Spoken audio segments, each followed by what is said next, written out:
Es muss sich was ändern und das sollte der Politik auch zu denken geben, denn 3 von 4 Bundesbürgern verlangen eine grundlegend andere Flüchtlingspolitik. Das ist das Ergebnis des aktuellen ARD-Deutschland-Trends. So halten es 77% für wichtig, dass weniger Migranten nach Deutschland kommen, und selbst unter Parteianhängern der Grünen fordert fast jeder Zweite eine Wende in der Asylpolitik. Die aktuelle Migrationspolitik ist daher auch das Schwerpunktthema bei den jeweiligen Klausuren der Bundestagsfraktionen von SPD, Grünen und der Union. Mehr von Philippa Függeling. Rund ein Jahr vor der Bundestagswahl steht die Ampelkoalition so schlecht da wie nie.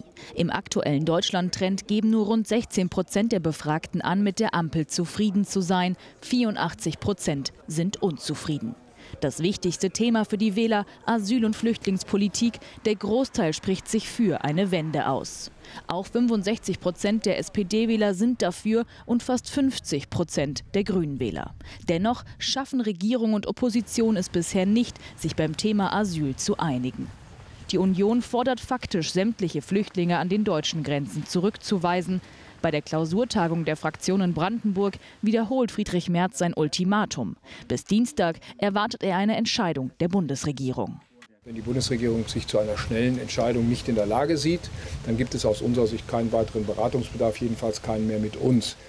Ebenfalls in Brandenburg, etwa 130 Kilometer weiter westlich, trifft sich die SPD-Fraktion. Hier reagiert man empört auf das Merz-Ultimatum. Ich bin etwas verwundert, dass unter Demokratinnen und Demokraten Ultimaten gestellt werden. Ein Ultimatum ist in dieser Situation überhaupt nicht hilfreich.